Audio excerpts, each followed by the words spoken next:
neighbours.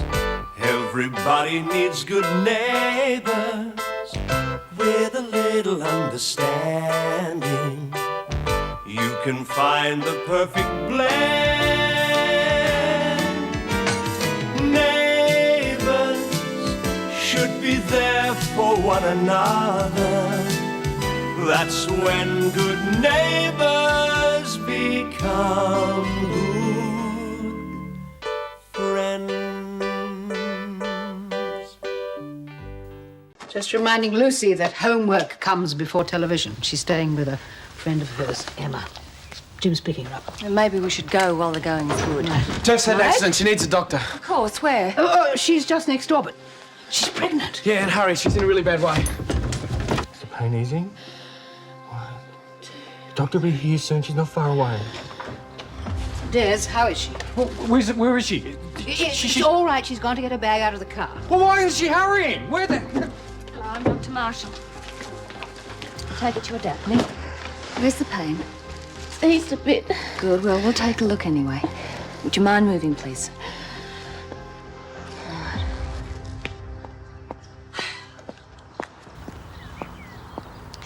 I hope there's nothing seriously wrong at the Clarkes. I just saw Helen Daniels run in, and then Mike, and a strange woman with what looked like a doctor's bag. I'm talking to you, Madge Mitchell, Ramsay, whatever your name is. Would you please tell that woman that she can talk until she's blue in the face, but nobody in the street's going to listen to her, not after the way she's treated us. Oh, but you'd know more about that than any of us.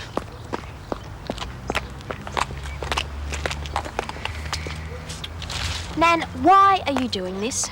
You've lost your family and now you're driving your friends away. I don't need any of you. Play your childish games and see if I care. Either Des or I will talk to you tomorrow. Bye. How did Mrs. Mitchell know anything was wrong? The eyes and the ears of the neighbourhood, of course. Mrs. Mangel. I shouldn't have bought that blasted car. Oh, come on, Des. It wasn't your fault. Daphne had every right to play with it. I should have watched where I walked. Mike was only trying to make you feel better, Des. How is she? Can I see her? In a minute. Neither Daphne nor the baby suffered any permanent damage, although Daphne has strained herself. I'm going to put her in hospital overnight as a precaution. Then there is something wrong. I'm not saying that, but Daphne's had a severe shock and I want an eye kept on her for a few hours. Oh, thank goodness they'll be all right. There is one concern, though. Daphne's blood pressure. I understand it caused a problem earlier in the pregnancy and it's shot up again now. We'll be able to keep it under control, but only if your wife takes things very easily, Mr. Clarke. She will. I'll make sure she will. Well, do you want me to call an ambulance? The back seat of the car will be fine. I'll give the hospital a call and let them know you're on your way. Well, you're coming too, aren't you? Of course. I'll make sure Daphne's comfortable and I'll be on 24-hour call in case I'm needed. Needed? What do you mean needed? But I'm if she... positive I won't be. Des? Pull yourself together. I mean, if Daphne sees you looking so worried, she could be convinced that something is wrong. Yeah, you're right. You know, it's a wonder all mothers aren't nervous wrecks. You worry all the way through the pregnancy. Then when the baby's finally born safe and sound, you've hardly got time to heave a sigh of relief before you realise that the worst is yet to come. Daphne will be all right, Mum. How do you know? If it was really serious, there would have been ambulances and stuff here by now. Well, I hope you're right. Of course I am. Hey. It works out. I'll be able to buy the mower after all. What with? With the Liquid Beauty paint stripper. As long as Mick buys the lot, that is. Oh, but he'll have to once he sees how good it is. Henry, you haven't got a great deal of money in the Liquid Beauty. And by the time Scott and Charlene and Jane get their share back, there won't be that much left over to buy a lawnmower. It's okay, Mum. I've got it all worked out. First I'll buy the mower, and then I'll pay him back their share.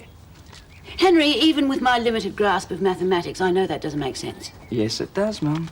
I'll be able to pay them with the profits from the mowing business. I could probably do it in a couple of weeks with the jobs I've already got lined up. Well, I mean, it all sounds very well and good in theory, Henry, but don't you think you should ask first? I mean, if you're not careful, they'll be wanting interest on the loan of their money. They wouldn't do that, would they? Probably not, but you should ask. But I can't wait for Scott and Lenny. I'll ask Jane. If she says it's cool, I'll do it. On your own head be it, then. Trouble is, cleaner's all stored in Mrs. Mangel's shed. She'll bite my head off if I ask for it back. You are not going to ask that woman anything. Hang on, Mum. I know that you're giving her the deep freeze treatment, But my whole future's involved here. I don't care, Henry. No member of this household is going to have anything to do with Mrs. Mangel. Well, I'll just have to sneak in and take it then. You'll do nothing of the kind. You're not going to give her an excuse to phone the police and accuse you of trespass. What am I supposed to do? I've got to get it out of there somehow. I'm sorry, Henry. But nothing is worth crossing that woman's path, and that's my final word on the matter.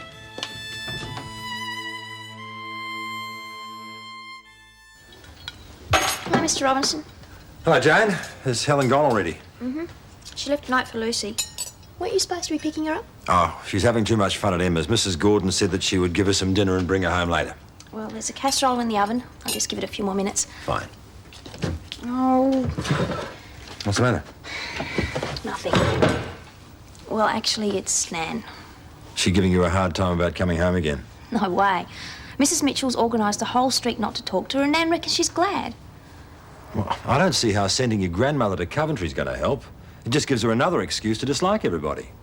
She's going to end up a lonely old woman. Doesn't matter what I say to change her mind.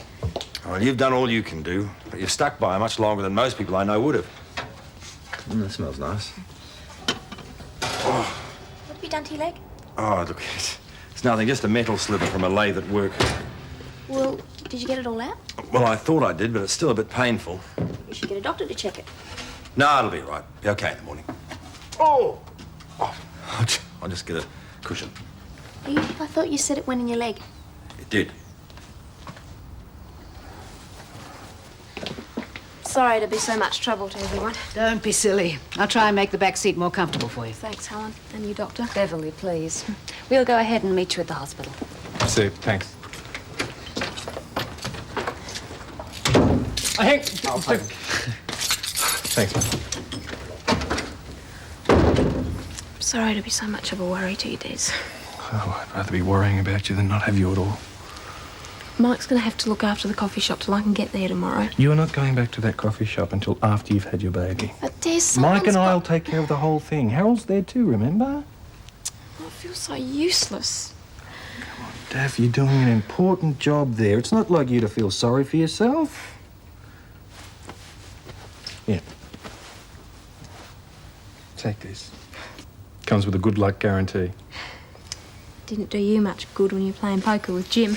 Yeah, that's because of my stupid pride got in the way, but that sixpence knows when it's needed. Oh, Des. I hate having to leave you, even if it is only for one night. Hey, maybe we could book a double bed. We could try. Come on. I think I've had a relapse.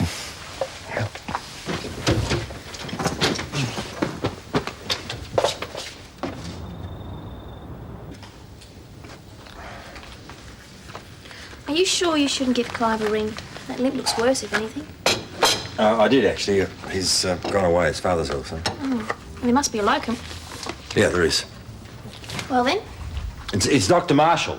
Oh, that's good. It's always nicer going to a doctor, you know. Well, not necessarily. Mr. Robinson, don't tell me you disapprove of women doctors. No, not exactly. Oh, of course, I have heard of some men who are embarrassed to be examined by a woman. That's ridiculous. Whereas women haven't had much choice until recently. Did you know that there are still very few female gynecologists? No, I didn't. Anyway, it doesn't matter who the locum is. I had a tetanus injection when I broke my leg, and there's nothing much else they can do. So, would you mind finishing this? I've got some work I've got to get on to. Come in. It's only me. Oh, hi, Henry. Grab a tea towel. Oh, what? Just done one lot of dishes at home. You heard from Scott and Charlene? Now, what do you think? Probably forgotten we exist. But I think I found a way to get our money back on all those bottles of Liquid Beauty. Well, fantastic. How? Selling them to a friend of mine. You won't be a friend for long. As paint stripper. Henry, you're a genius. Scott and Charlene won't believe it when they get back and find the money waiting for them. It won't be, if you'll agree. Well, you just said that. But look, you'll only have to wait a couple of weeks. But I really need all that money to buy a mower. I've got work lined up now, and all the profits will go straight to you three until I've paid you back. I swear, it'll only take a couple of weeks. 3 at the most. Well, I suppose it'll be all right. Jane, I knew you'd understand. Mwah. There is one small problem, though. Henry, if it's a loan or some other favour, forget it. It's nothing like that. It's getting hold of the bottles. Well, they're in Nan's garden shed. Exactly. Will you talk to her for me? Henry, that's like dousing fire with petrol. You know how upset she is with me? But they're our property. There's no way she can stop us taking them. You want to bet she'd put a padlock on the door if she knew we wanted those boxes? There's got to be a way. Well, we'll just have to wait until she's asleep and creep in and get them. That's brilliant. They don't call me a Jane Superbrain for nothing. Jane Superbrain? Yeah.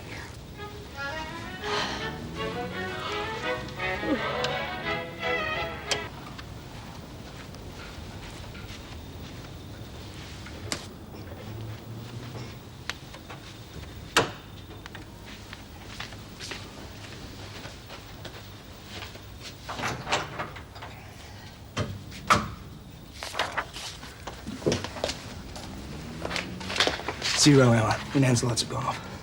Shouldn't we wait a while and just make sure she's asleep first? We won't make any noise, so it doesn't matter if she's asleep or not. Look, as long as she's in bed, she can't look out a window and catch us. All right, well, I suppose we'd better get it over and done with. Come on, where's your Anzac spirit? Taking the battle to the enemy, flying the flag, getting in there and giving them all you've got. Okay, Henry, I get the picture. Let's just get it over and done with. Don't turn the light on, that's why I brought the torch. Sorry, I'm not used to this, remember? There they are. I wish Scott and Charlene were here to help. Why don't you invite the whole street? Well, they're heavy, Henry. They're not that heavy. Henry, I don't think...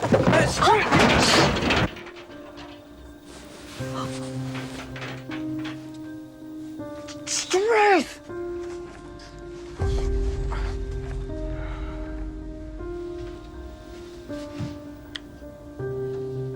Who's there?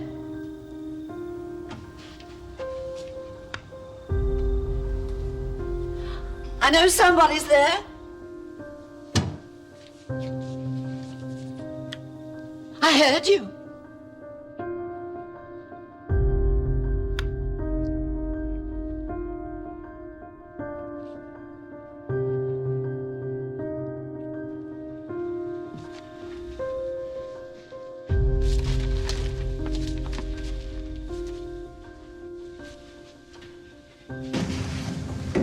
She did hear us. The lights have gone on. Poor Nan, she's probably scared stiff. Which will make her even madder if she catches us. She's probably calling the police. Then we've got to hurry. You move the rest of them to the door and I'll start taking them out. I'll have to go the back way. Maybe I should go and tell her it's all right. Jane, your Nan's tough enough to face a dozen burglars. Now get a move on.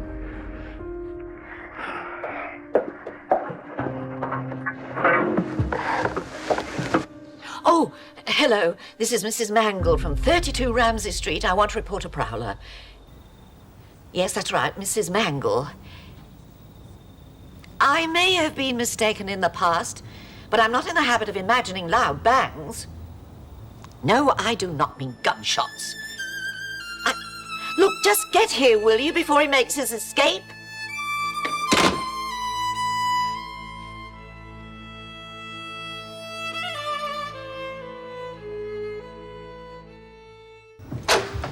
It was very sensible of you to take a walk for your headache instead of popping pills.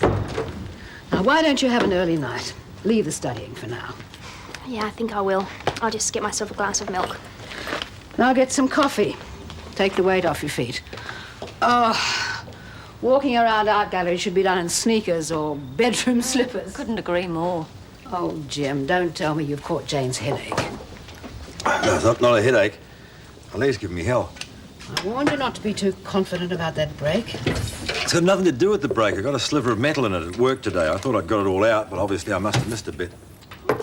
Well, you are in luck. Dr. Beverly Marshall is sitting in the living room right now. Oh, but she's off duty. I wouldn't want to impose on a friend. Oh, don't be silly. I'm sure she'd much rather give up some of her spare time than discover you were in pain all night. I'll go up to casualty in the morning. Don't be such a martyr. It couldn't be because Dr. Marshall's a woman, could it, Mr. Robinson? I mean, you did say you had nothing against them. Really, Jim, in this day and age. It's got nothing to do with the sex. But while we're on the subject, how would you feel about having a blanket bath with a male nurse? Well, it isn't the same. You're endangering your health because of some prudish nonsense. Beverly, would you come in here for a moment, please? Helen. Hello, Jim. Beverly? Beverly, it seems that Jim had a minor accident at work today. Ran a sliver of metal into his leg. I wonder if I'd be asking too much if you'd have a look at it. Of course not. If you just roll your trouser leg up, It's a bit hard than that. then maybe we'd better go into the bedroom. I'll just get my bag from the car. You're really enjoying this, aren't you? How could you say that? I never enjoy seeing anyone in pain. Hadn't you better get into the bedroom? You don't want to keep the doctor waiting.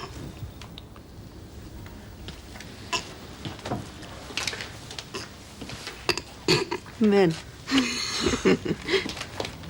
Henry, I do wish you'd do that in the garage. I don't know why you'd have to unpack it anyway. I've got to make sure none of them are damaged. Damaged?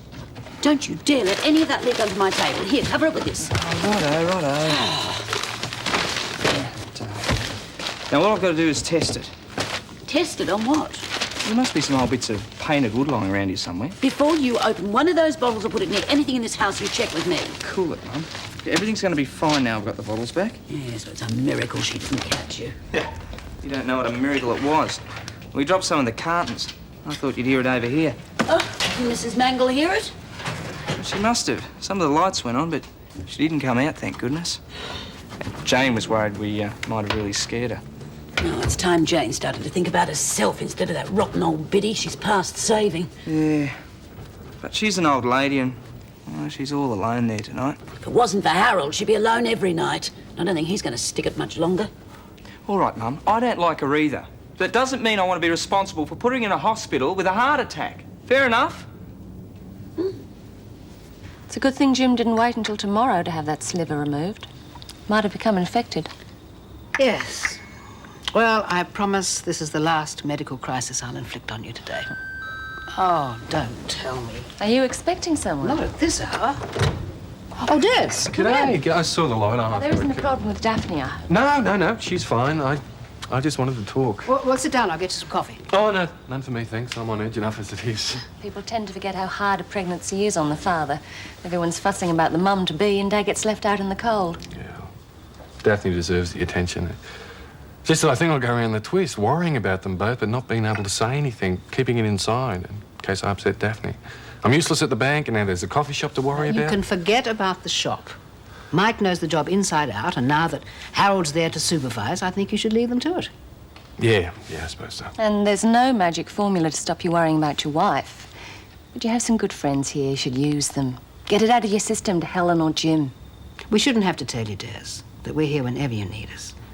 As Beverly said, if you talk about your worries, then it could be easier to put on a bright face for Daphne. Yeah. I gave Daphne a bad time for feeling sorry for herself. I guess I fell into the same trap. Well, I'm pretty lucky compared to the problems that other people have, I suppose.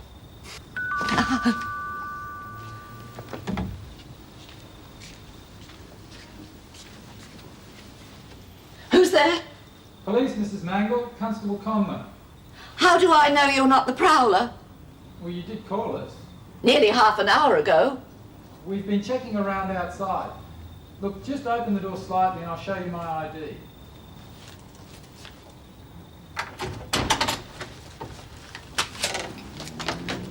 Okay. All right, come in. I wanted to assure you that there's no one hanging around the place. The back door's locked, so are all the windows, and no signs of forced entry. I don't need you to tell me there's nobody in the house, Constable. I've discovered that for myself in the time it took you to get here. Well, it was probably a stray cat knocking over a dustbin or something. But you did the right thing calling us. It's easy to get the jitters when you're in a house on your own. I do not get the jitters without very good reason, young man. I'll keep a patrol around the area for the rest of the night. But if you're still worried, I'd find someone to stay with. Oh, it's much too late to impose on anybody. Anyway, my best friend Arlene Clarke is away at the moment. Or someone here in the street, maybe. It's a neighbourhood watch area, so I'm sure you'll find a good Samaritan to take you in. Well, if that's all the help you can offer, you may as well get back on patrol. You'll hardly catch criminals standing here chatting to me. Yes, ma'am. Well, good night. Good night.